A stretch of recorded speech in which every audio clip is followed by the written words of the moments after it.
हरे राम राम राम हरे हरे, हरे कृष्ण कृष्ण कृष्ण हरे हरे, हरे राम राम राम हरे हरे, हरे कृष्ण कृष्ण कृष्ण हरे हरे, हरे राम राम राम हरे हरे, हरे कृष्ण कृष्ण कृष्ण हरे हरे, हरे राम राम राम हरे हरे, हरे कृष्ण कृष्ण कृष्ण हरे हरे।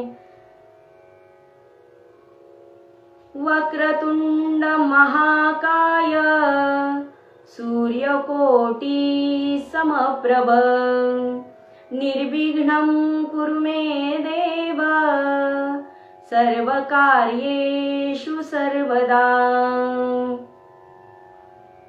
महायोगपीठे तटे भीमरथ्यां, वरं पुण्डरीकाय दातुं मुनीन्द्रैः, समागत्य तिष्ठन्तमानन्दकन्दं, परब्रह्मलिङ्गं भजे पाण्डुरङ्गम्।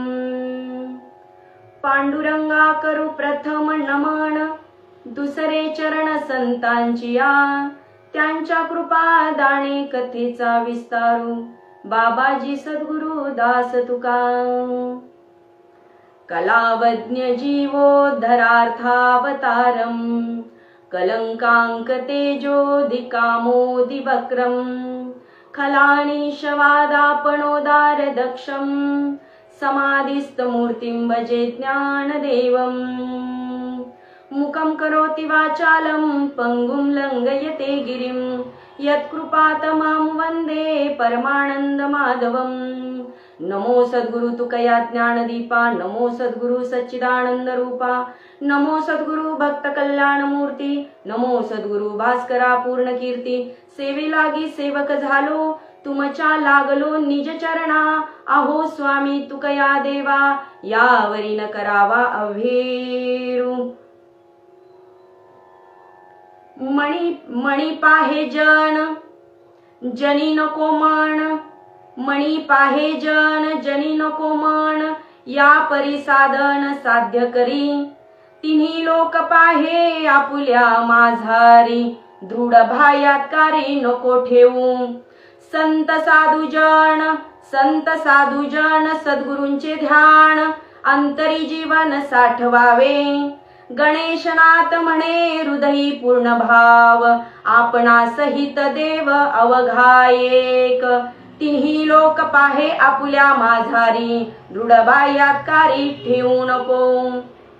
प्रस्तुत प्राप्त प्रसंगी प्राप्त स्थळी सेवेकरता घेतलेला अभंग उजनी तीर्थक्षेत्री एक महान संत पुरुष, ज्यांनी संजीवनी समाधी घेतलेली आहे, असे श्री सद्गुरु गणेशनाथ महाराज यांच्या अभंग संहितेतील हा अभंग असून अभंग 4 चरणाचा आहे। या अभंगामध्ये सद्गुरु श्री गणेशनाथ महाराजांनी तुमच्या आमच्या परमार्थिक साधकांना ही परमार्थ साधना कशा प्रकारे केली पाहिजे, कशा प्रकारे ही साधना प्राप्त केली पाहिजे, याचा उपदेश तुम्हा आम्हाला श्री गणेशनाथ महाराज करतात। तसं पाहिलं तर सकल संतांचे अभंग हे परमार्थिक साधकाला उपदेश करण्याकरताच निर्माण झालेले आहेत। त्याचप्रमाणे हा अभंग सांगत असताना महाराज म्हणतात, मणी पाहे जन जनी नको मन, या परी साधन साध्य करी। महाराज म्हणतात, मनामध्ये जनाला बघ, पण जनामध्ये तुझं मन ठेवू नकोस। का तर हे तिन्ही लोक हे 3 गुणांनी युक्त आहेत, आणि मग प्रत्येक गुण जर तू पाहत गेला तर नक्की कोणता गुण स्वीकारू हे तुला कळणार नाही। मग त्यासाठी तू काय कर, श्री गणेशनाथ महाराज म्हणतात, त्यासाठी तू सद्गुरूंचं ध्यान कर, संत संगतीमध्ये राहा, त्यांच्या विचारांच्या संगतीमध्ये राहा, आणि मग काय होईल तर जगामध्ये पाहायला गेलं तर 3 गुण पाहायला मिळतील, परंतु संत जेव्हा संतांकडे तू पाहायला जाशील तर 3 गुणांमध्ये सत्वगुण कसा आत्मसात करायचा हे तुला त्यांच्या संगतीमध्ये गेल्यानंतर समजेल आणि तुझा आंतरिक जे काही मन आहे ते स्थिर होईल आणि मग एकदा ते मन स्थिर झालं की त्याच्यामध्ये सद्गुरूंचं ध्यान, भगवंताचं ध्यान तो साठून राहण्याला मदत होईल। त्यासाठी तुझा भाव कसा असला पाहिजे तर शेवटी सद्गुरू श्री गणेशनाथ महाराज म्हणतात की गणेशनाथ म्हणे हृदयी पूर्ण भाव, तो भाव तुझ्या अंतःकरणामध्ये एकदा निर्माण झाला की आपणा सहित देव अवघा एक, मग मीच आत्मा आहे, मीच ब्रह्म आहे आणि मीच भगवान परमात्मा आहे याची अनुभूती साधकाला येऊ लागेल। हा झाला अभंगाचा सरळ सरळ भावार्थ। आता अल्पसा हा परिहार देणं आवश्यक आहे। काय थोडासा परिहार देणं आवश्यक आहे। हरिभक्त परायण श्री प्रभाकर महाराज सूर्यवंशी यांच्या माध्यमातून आणि हरिभक्त परायण श्री श्रीकांत महाराज धवन यांच्या माध्यमातून ही सेवा करण्याची संधी मला प्राप्त झाली, हे माझं परम भाग्य आहे। कारण काय, कोणतीही गोष्ट साध्य करत असताना पात्रता फार महत्वाची असते। पात्रता नसेल तर ती गोष्ट सिद्ध होत नाही। म्हणून ही पात्रता तुम्ही माझ्या अंगी पाहिली। महाराजांनी म्हणजे हरिभक्त परायण प्रभाकर महाराज सूर्यवंशी यांचंही मार्गदर्शन सतत चालू असतं। मी एक विद्यार्थी आहे, नवीनच आता भजन कीर्तन संत साहित्याचा अभ्यास करावा अशी गोडी निर्माण, लहानपणापासून तशी मला भजनाची याची आवड आहे। परंतु आता गेली काही वर्ष काही गुरुजन मंडळींकडे मी शिकतेय, त्याच्यामुळे मला याच्यामध्ये इतका आनंद वाटतो की एक एक शब्द उलगडताना संतांना आपल्याला काय सांगायचं असतं ते गूढ अर्थ समजून घेत असताना अंतःकरणामध्ये एक वेगळाच आनंद निर्माण होतो। म्हणून हे संत साहित्याचा अभ्यास करण्याची खूपच म्हणजे मला आवड निर्माण झाली आणि आनंद वाटायला लागला। कारण जगामध्ये सगळ्या गोष्टी मिळतात, सगळ्या गोष्टी, पण आनंद प्राप्त करायचा असेल तर संतांच्याच चरणावर लोटांगण घातलं तर तो परम आनंद आपल्याला प्राप्त होणार आहे। इतर व्यवहारिक ठिकाणी जर आम्ही आनंद शोधायला गेलो तर तो क्षणिक आनंद असणार आहे। ह्याची प्रचिती आम्हाला संत साहित्याचा अभ्यास करताना नक्कीच येते। त्याच्यामुळे आज या ठिकाणी मला श्री गणेशनाथ महाराजांचे सर्व सेवा मंडळांचे विश्वस्त आहेत, मान्यवर आहेत, सर्व ट्रस्टी मंडळी असतील, सर्वांच्या चरणी मी नतमस्तक होते आणि ही सेवारूपी जे काही पुष्प मला तुम्ही हे केलेलं आहे ते मी ते श्री गणेशनाथ महाराजांच्या चरणावर अर्पण करण्यासाठी सिद्ध होते। माझ्या सर्व गुरुवर्यांच्या चरणी मी नतमस्तक होते। ज्ञानोबाराय, तुकोबाराय, सकल संतांच्या चरणी मी नतमस्तक होते आणि माझ्या सेवेला मी सुरुवात करते, आरंभ करते। तसं पाहिलं तर कोणतंही प्रोडक्ट बघा निर्माण करताना काही नियम आणि अटी असतात, बरोबर आहे की नाही। म्हणजे व्यवहारामध्ये आता फेअर अँड लवली घ्या, त्याचेही नियम अटी आहेत, 7 दिवस वापरा, पण ते गोरं होण्याचं जे नियम अटी जरी आम्ही मान्य करून जरी लावलं तर गोरं होऊ याची शाश्वती नाहीच आहे। परंतु जर आम्ही ह्या भगवंतानी हे जे काही शरीररूपी प्रोडक्ट तयार केलंय त्या शरीररूपी प्रोडक्ट जे निर्माण केले त्याच्यामध्ये वेगवेगळे उपकरण भरवलेले आहेत त्यांनी। म्हणजे जसं की पंच ज्ञानेंद्रिय आहेत ते बाहेरचं ज्ञान करून देतात आणि आतमध्ये जे काही ज्ञानाचे जे उपकरण आहेत त्याच्यामध्ये मन, बुद्धी, चित्त आणि अहंकार हे 4 उपकरण भगवंताने ते अंतःकरणामध्ये ठेवलेले आहेत। त्यातलं मन जे आहे की नाही ते फार महत्वाचं आणि प्रधान आहे, कारण तेच निश्चय करतं ना। आणि परमार्थ करत असताना संतांनी मनाला खूप महत्व दिलेले आहे की सर्व तुकोबाराय म्हणतात सर्व सिद्धीचे कारण काय आहे? मन. मन करा रे प्रसन्न, सर्व सिद्धीचे कारण. एक मन जाणलं की नाही सगळं जाणलं जातं. म्हणून तो भगवंत म्हणतायत ना अर्जुनाला, अरे अर्जुना तुला जर माझी प्राप्ती करायची आहे ना, काही करू नकोस बघ. काय कर? तू म्हण हे मीची करी, माझी भजनी प्रेम धरी, आणि सर्वत्र नमस्कारी मज एका ते. सर्वत्र सगळीकडे मलाच बघ, जे जे भेटे भूत ते ते मानिजे भगवंत. जगामध्ये जनामध्ये जे जे कोणी भेटतील त्यांना तू काय मान? तू भगवंत मान. आणि मग तुला काय होईल? आपोआपच त्या भगवंताची प्राप्ती होईल. मणी पाहे जन. आता हे मन आहे ना, आमचं मन नेमकं काय होतं? निश्चयच करत नाही. का? तर आम्ही ते वेगवेगळ्या व्यवहारामध्ये वेगवेगळ्या ह्याच्यामध्ये पाहतो. म्हणजे आम्हाला कसं होतं, कधी कधी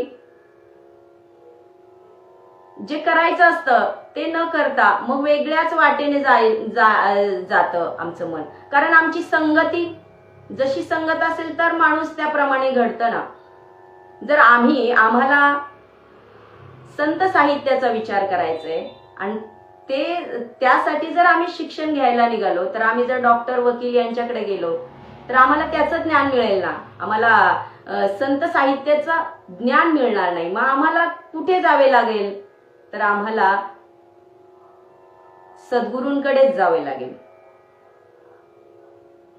त्यामुळे श्री गणेशनाथ महाराज म्हणतात मणी पाहे जन आणि जनी नको मन. जनामध्ये तू जर मन ठेवलंस तर तू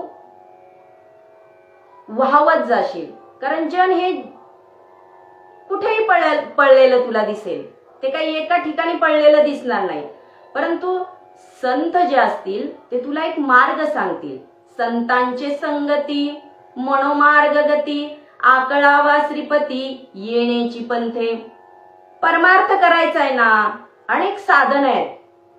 शास्त्रकार सांगतात ना, तर्को प्रतिष्ठा श्रुतयो विभिन्ना नैको मुनिर्यस्य प्रमाणम धर्मस्य तत्वं निहितं गुहायाम महाजनो येन गतः सपंथा. तर्काने सांगितलेला मार्ग वेगळा आहे. हे करा ते करा ते करा. आम्ही नक्की काय करायचं? श्रुती आहे, स्मृती आहेत, वेगवेगळे ऋषी मुनी आहेत, त्यांचेही मत वेगवेगळी आहेत. मग आम्ही नक्की कोणत्या मताने जायचं? धर्म म्हणताल, पंथ म्हणताल, तर वेगवेगळे धर्म आहेत, वेगवेगळे पंथ आहेत. नेमकं कोणत्या पंथाने आम्ही जायचं? तर शेवटी शास्त्रकार म्हणतात महाजनो येन गतः सपंथा. ज्या मार्गाने साधू संत गेलेत, ज्या मार्गाने ऋषी मुनी गेलेत, त्या मार्गाने जाणं नामे परमार्थ. मग हा परमार्थ साध्य करायचं असेल तर त्याला मन हे फार महत्वाची गोष्ट आहे. तुमचं मन स्थिर असेल, तुमची बुद्धीने जर निश्चय केलाय की नाही मला आता हेच करायचंय, तर ते आपल्याला नक्की मिळेल. परंतु त्यासाठी ज्ञानोबाराय म्हणतात की हळूहळू ढाळे ढाळे के तुलेनी एक वेळे मार्गाचे निबळे निश्चित ठाके. जगामध्ये कुठलीच गोष्ट अशी फुकट मिळत नाही. कुठलीच गोष्ट व्यवहारात असू द्या, कुठलीच गोष्ट फुकट मिळत नाही.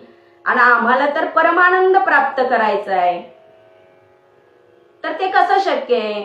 साधा आम्हाला शाळेत प्रिन्सिपलला भेटायला जायचंय तर शिपायाची परमिशन घ्यावी लागते, शिक्षकांची परमिशन घ्यावी लागते. आणि हा तर जगाचा मालक आहे, त्याची साधना आम्हाला करायची आहे, त्याच्यापर्यंत आम्हाला जायचंय, तर आम्हाला कुठलं तरी माध्यम निवडावं लागेल ना. त्या माध्यम निवडण्यासाठी पहिलं आमचं मन तयार असलं पाहिजे. म्हणून मन करा रे प्रसन्न सर्व सिद्धीचे साधन असं संत म्हणतात.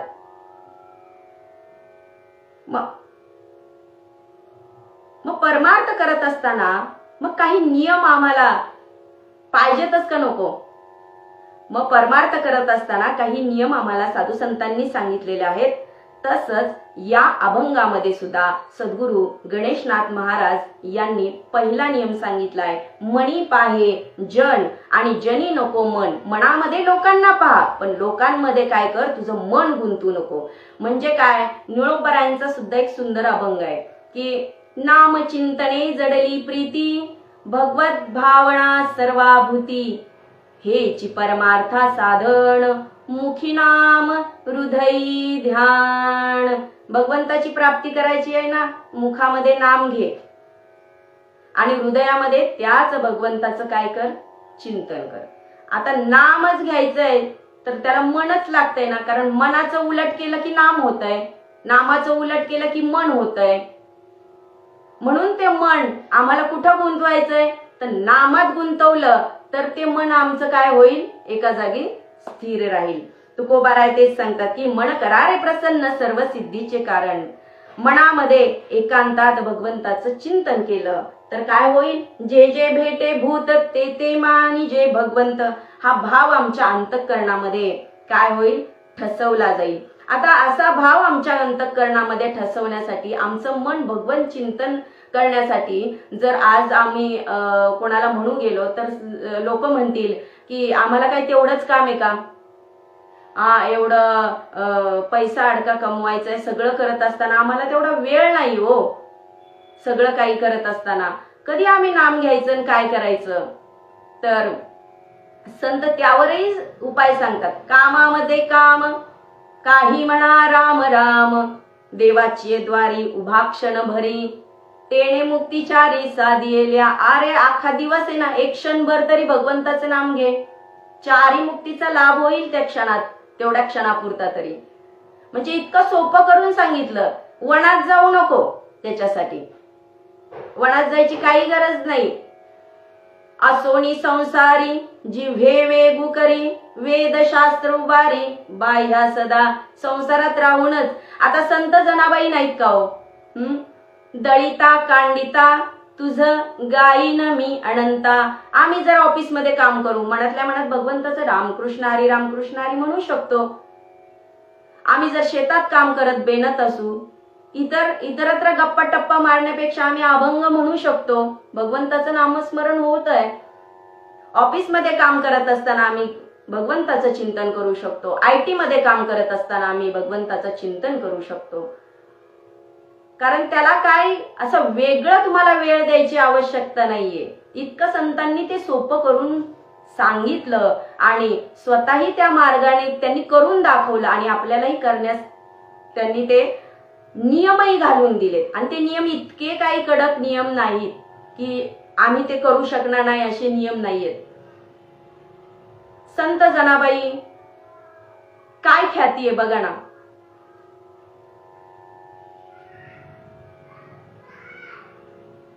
दळिता कांडिता तुझ गाईन मी अनंता.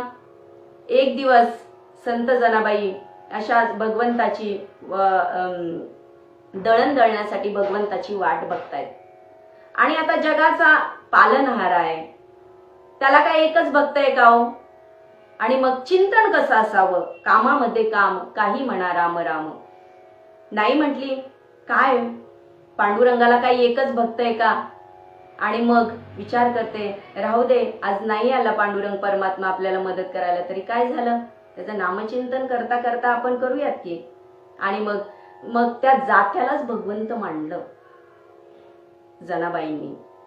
सुंदर माझे जाते ग फिरते बहुतुके, ओव्या गाऊ कौतुके तू ये रे बा विठ्ठला, ये रे बा विठ्ठला, ये रे बा विठ्ठला तू ये रे बा विठ्ठला. नामचिंतन करण्याचं सांगायचा विषय, नामचिंतन करण्याचं. आम्ही जे काही निर्जीव वस्तू असली तरी त्याच्यामध्ये जर आम्ही भगवंताला पाहिलं तरी आमचं नामचिंतन साध्य होतंय. आम्ही कणिक मळताना घेऊ शकतोय, स्वयंपाक करताना घेऊ शकतोय, झाडलोट करताना भगवंताचं नामचिंतन घेऊ शकतोय. आवश्यकता आहे ती फक्त आमच्या मनाची आवश्यकता आहे. आमचं मन स्थिर राहण्याची आवश्यकता आहे. आमचं मन सतत त्या भगवंताच्या नामस्मरणामध्ये भगवंताच्या चरणावर स्थिर राहिलं पाहिजे. व्यवहार करताना आम्ही जनामध्ये व्यवहार करायला पाहिजे, जसा व्यवहार करायचा त्याप्रमाणे केला पाहिजे, पण तो जनामध्ये केलेला व्यवहार आम्ही मनामध्ये न आणता त्या हृदयामध्ये आम्हाला त्या भगवंताचं चिंतन असलं पाहिजे.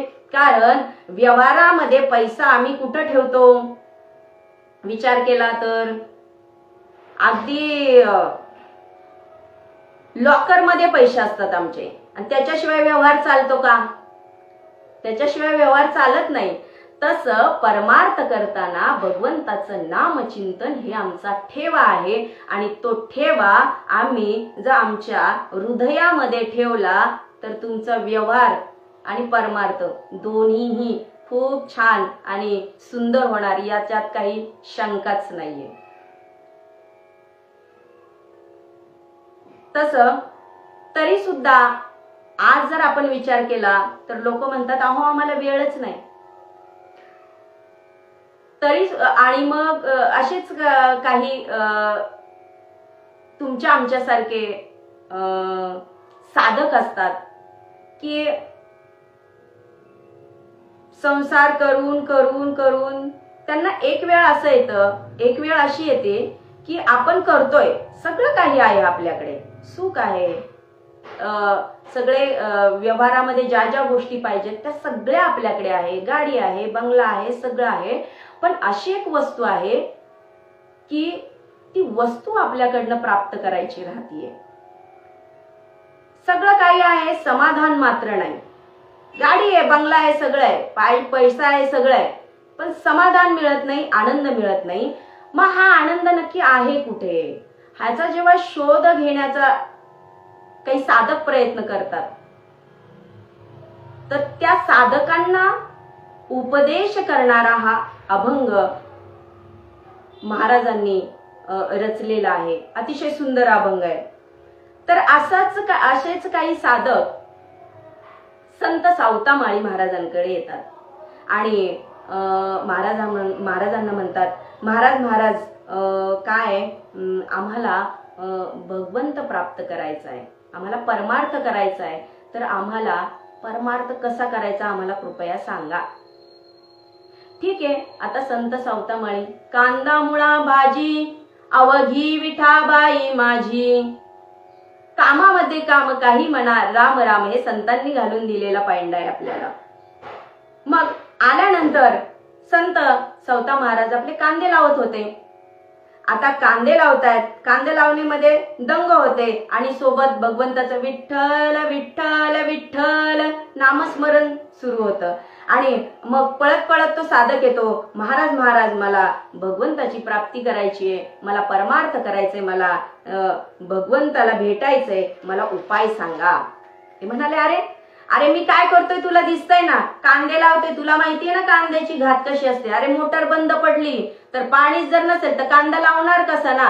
त्याच्यामुळे तू असं कर, तू आता येऊ नको, तू संध्याकाळी आपण बघूयात, संध्याकाळी बसूयात, मी तुला सांगतो निवांत काय कसं करायचंय, काय करायचंय. अहो असं कसं महाराज, तुम्ही असं म्हटल्यानंतर कसं काय होणार. अहो रात्री तुम्ही कीर्तन केलं आणि तुम्हीच सांगितलं ना, क्षणभंगूर नाही भरवसा, फारे सावध तोडा माया आशा, नचले बळ मग पडेल फासा, पुढे हुशार थोर आहे ओळसागा, राम राम स्मराधी. हे तुम्हीच रात्री सांगितलं ना, क्षणभंगूर नाही भरवसा, आणि आता तुम्हीच म्हणताय संध्याकाळी बसायचं. नाही, मला काही केलं तरी मला आत्ताच तुम्ही सांगा. बरं ठीक आहे, तुला आत्ताच सांगायचंय ना, तर चल मी काय करतोय, मी कांदे लावतोय, बरोबर. मग ये चल वावरात, उतर खाली म्हटले. आणि मी काय करतोय, हेवा गादी वाफ्यातले कांदे उपटतोय की नाही, रोप ते उपटून कुठे लावतोय, सरीत लावतोय, बरोबर की नाही. मग तू पण तेच कर, मी जसं करेल तसं तू करायचं. अहो पण महाराज, मी तुम्हाला भगवत प्राप्ती कशी करायची हे विचारायला आलोय का, कांदे कसे लावायचे हे विचारायला आलोय. आम्हाला तुला तेच सांगायचंय की हे जे काही सगळे गादी वाफ्यामध्ये रोप आहेत, त्या रोपांची एवढी दाटी झालेली आहे, त्यालाच जर आम्ही त्या वाफ्याला पाणी देत बसलो तर त्या ठिकाणी कांदा पोचणार आहे का? पोचणार नाही. मग तो काय करावा लागेल? तो उपटून काय करावा लागेल? आपल्याला थोड्या थोड्या अंतरावर तो कांदा लावावा लागेल की नाही? तेव्हाच तो कांदा फुगेल आणि आपल्याला तो वापरता येईल व्यवहारामध्ये. तसं तुला परमार्थ करायचा आहे ना, तुझं जे मन आहे ना, परमार्थामध्ये जे महत्वाचं काय असेल तर ते मन लागतं. आणि ते मन तू जर संसारामधून काढलं आणि ते परमार्थामध्ये लावलं तर तुला परमार्थ साध्य करता येईल. त्यासाठी तुला वनात जायची गरज नाही, बायका मुलं सोडायची गरज नाही. तू संसार करता करता हे करू शकतो. फक्त कामामध्ये काम, काही म्हणा राम राम, हा उद्देश तुझा असला पाहिजे आणि तुझं मन सतत भगवन चिंतनामध्ये लावलं पाहिजे. आणि मग महाराज म्हणाले, पण हे करायची काही ज्ञानोबरायांनी सुद्धा सांगितलं ना, असोनी संसारी जिव्हे वेगू करी, वेदशास्त्र उभारी बाह्य सदा, यात राहूनच तू भगवत प्राप्ती करावी लागेल. बरं, अरे अनेक योगी जपी तपी हिमालयामध्ये जाऊन तप करतात, बरोबर की नाही? त्यांचं काय झालं? इंद्रचंद्र को क्या क्या भया, सबको मालूम है जी, नारद की तो बही नारदी, सबकी नौ बताई. एवढं करून मद ताब्यात नसेल तर फायदा काय आहे?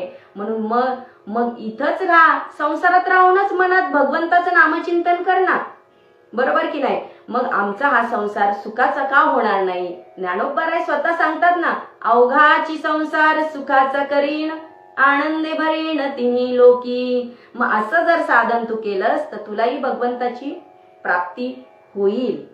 पण महाराज, आमच्या मनाला आम्ही एवढं समजवतो पण ते काय नाम घ्यायला तयार होत नाही हो.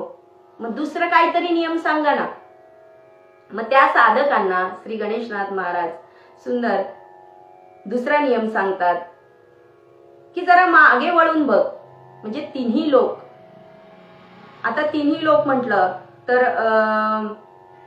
भक्त प्रल्हाद दैत्य कुळामध्ये त्यांचा जन्म झाला. सतत चिंतन कुणाचं? भगवंताचं चिंतन. आता जन्मदाता बाप पण भगवंताचं चिंतन करतो म्हणून उकळत्या तेलामध्ये टाकलं, उंच कड्यावरून टाकलं. का? तर भगवंताचं नाव घेऊ नकोस म्हणून एवढा विरोध केला तरी पण भक्त प्रल्हादाने ऐकलं का? भक्त प्रल्हादाने ऐकलं नाही आणि सतत भगवंताचं नारायण नारायण भगवंताचं नामचिंतन केलं. दुसरं गोष्ट, बळीराजा भक्त प्रल्हादाच्याच कुळातले ना, बरोबर की नाही? भगवंताचे भक्त होते. वामन रूपात भगवंतांनी आले आणि 3.5 हात जमीन मागितली. शुक्राचार्य नको नको म्हणतायत तरी सुद्धा कुठलाही विचार न करता देऊन टाकली हो. आणि तेच भक्त प्रल्हाद पुढे जगद्गुरु नामदेवराय महाराज त्यांचाच अवतार आहे. जगद्गुरु तुका अवतार नाम याचा, तुकोबाराय भक्त प्रल्हादांचेच अवतार आहेत, जे भगवंताला प्रार्थना करतात. काय म्हणतात? तुका म्हणे गर्भवासी, सुखे घालावे आम्हासी. स्वर्गातली लोक, स्वर्गातले देव सुद्धा इच्छा करतात मृत्यू लोकामध्ये जन्म व्हावा म्हणून.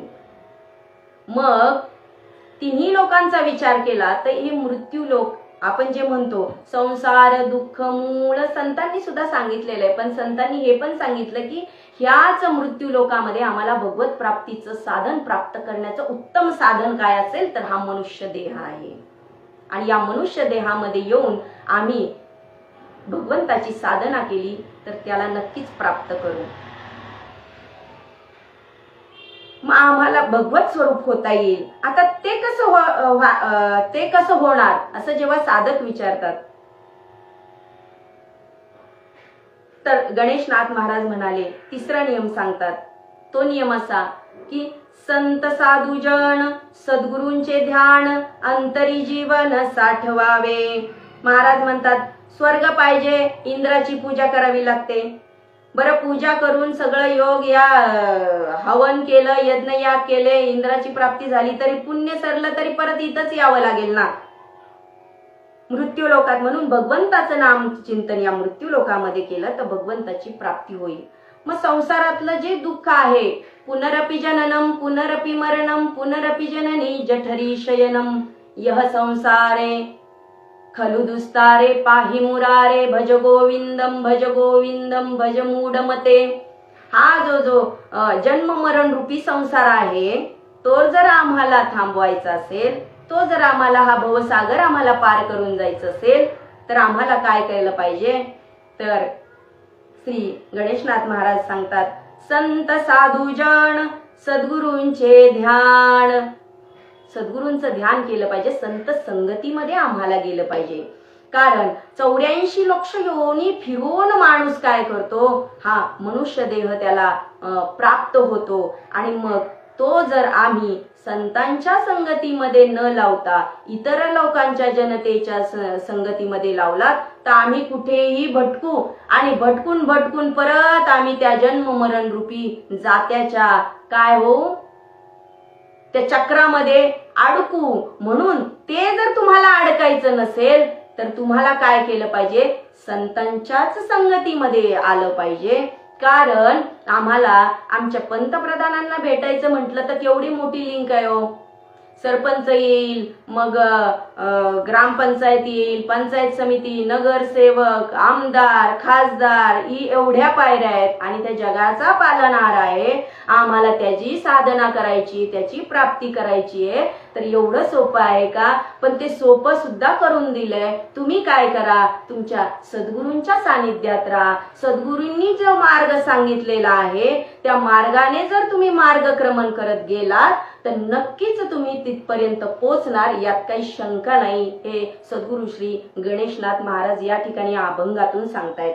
कारण संत म्हणजे दुसरे तिसरे कोणी नसून संततेची देव ज्यांचा हेत विठ्ठल, बाकी काही नाही.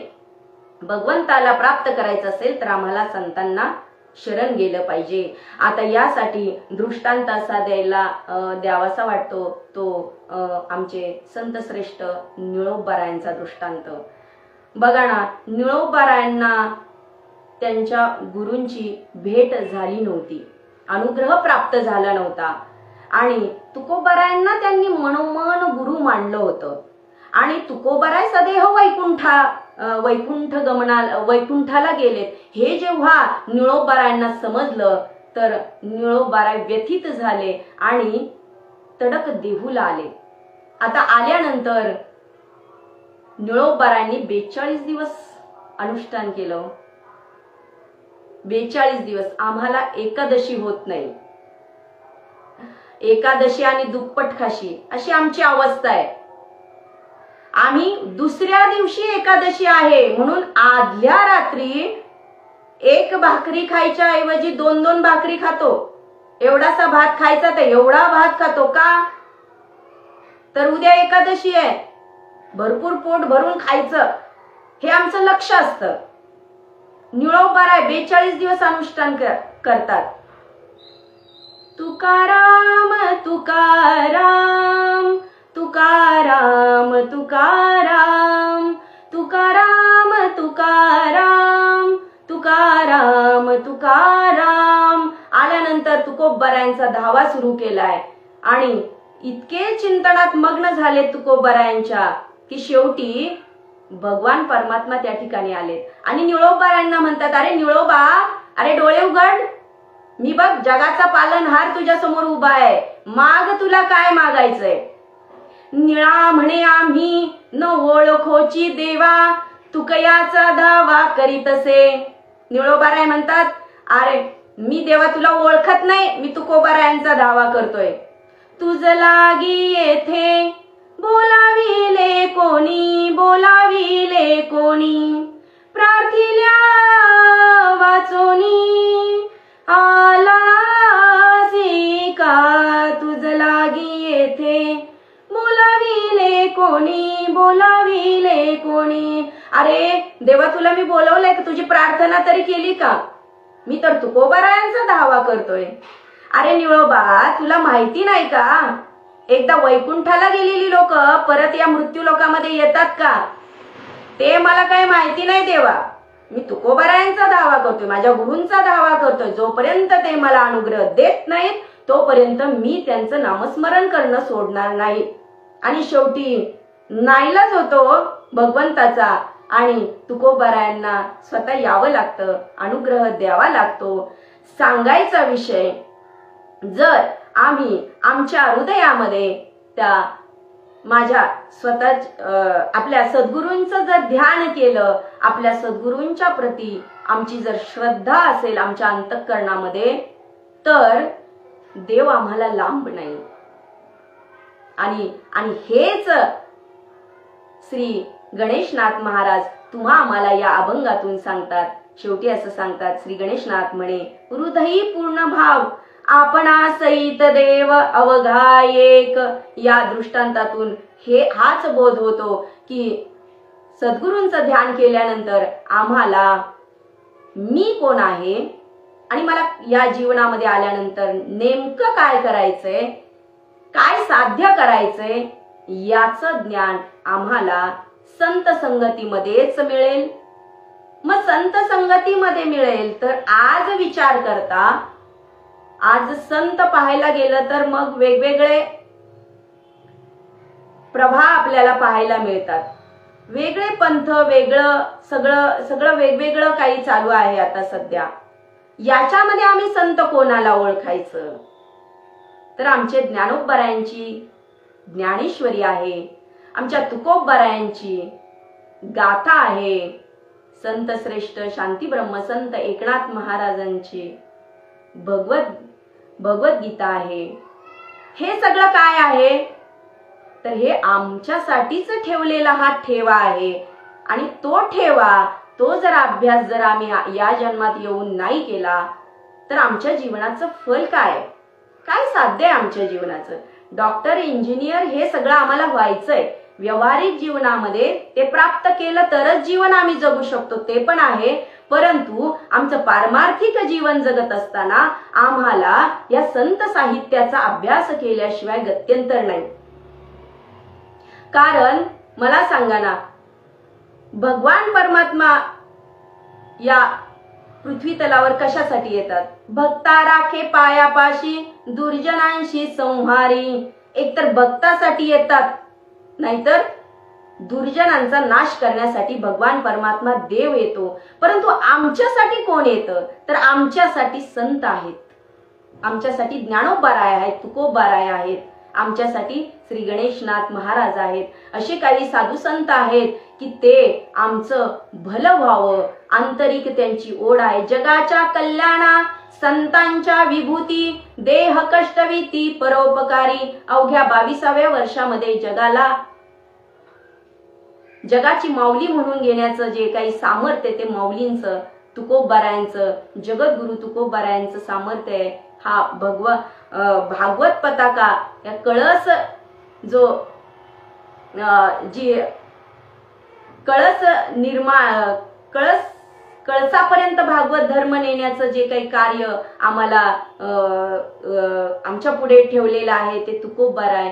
त्यांच्या चरित्राचा अभ्यास केला तर, गाथेचा अभ्यास केला तर नक्कीच आम्हाला एक छान असं ध्येय या ठिकाणी प्राप्त होतच आहे. याच्याबद्दल काही एक शंका नाहीये. दुसरी गोष्ट अशी,